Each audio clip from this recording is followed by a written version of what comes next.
Hey everybody, my name is Matthew Sambanis. I'm a certified public accountant. My firm is based in Long Island, New York. And in today's video, we're going to do a little bit of a different video. We're going to do a review and an unboxing of my new Rolex Deepsea Sea-Dweller. I'm a proponent of investing in yourself and taking care of yourself and other things of that nature. And that's part of the reason I spent a substantial amount of money to invest in this particular watch.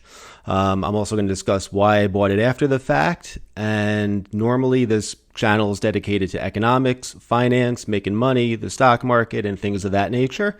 So if any of that does interest you, please be sure to like, comment, and subscribe. And every, couple of months or so, I do a video on the Rolex watch market or the secondary used watch market, and other things of that nature. So if you like that as well, please be sure to like, comment, and subscribe.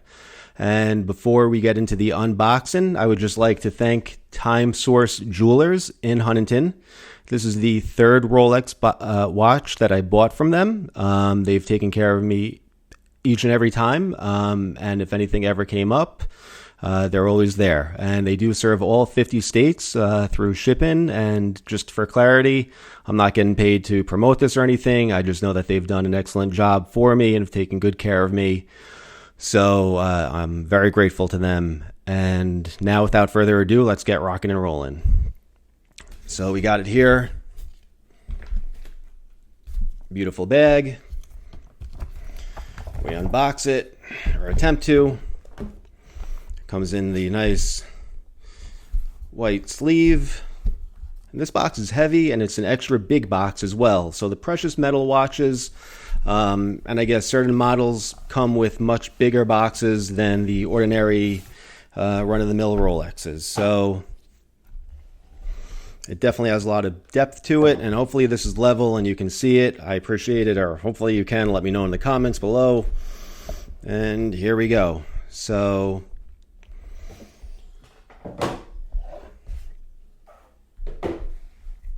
it's a heavy, solid watch. And right now, just for comparison, I'm wearing my Rolex Yachtmaster 2 solid gold, which is I also got from Time Source Jewelers, and I can tell you that this thing weighs 9 ounces, and this feels pretty close to it. This must be a good 5, 6, or 7 ounces of weight.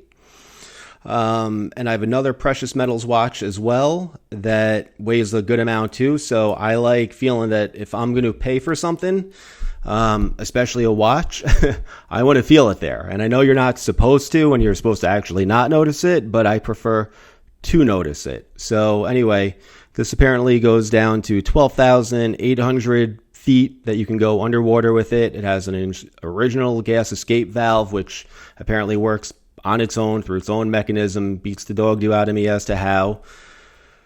And what's very cool in comparison to the Daytona that I have, or the Yachtmaster, or any of the other watches, this one you just lift this little lip up here and you move this forward or back, either way, and that allows you to actually adjust it for your wrist.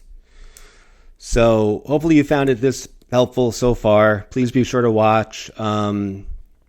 And a little reason as to why I bought this particular watch is, well, A, wearing, a precious metal watch every day that costs what it does, and granted it's insured, is just obnoxious, and it can be obnoxious.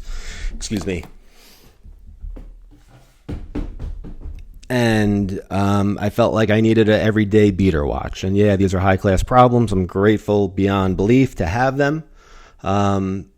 And, I would go to Time Source Jewelers just once every couple of months looking to buy something. And, I'm the type of guy that I need to see it and feel it and hold it before I drop a substantial amount of money on something. And I didn't want to source it. And luckily, they do have good inventory there. They do have good inventory turnover. And anything you ever do want, or anything that I ever wanted, they've been able to get it for me that day, or within 3 days if they had to source it. And this one I found there in the showroom. And I was actually going to buy this watch and a day date. And I had conferred with my other friend who was also a Rolex enthusiast. And he said, listen, the day date doesn't hold its value anywhere near that whatsoever. And, if you were to go back and sell the day date to them or any other jeweler 2 weeks from now, you're going to lose a couple thousand right off the bat. This one, at least, it's only a couple dollars that you would lose, but over time, due to inflation, Rolexes go up in value. So hopefully you found this helpful and informative and liked it. And if so, please be sure to like, comment, and subscribe. Have a great day. Thanks.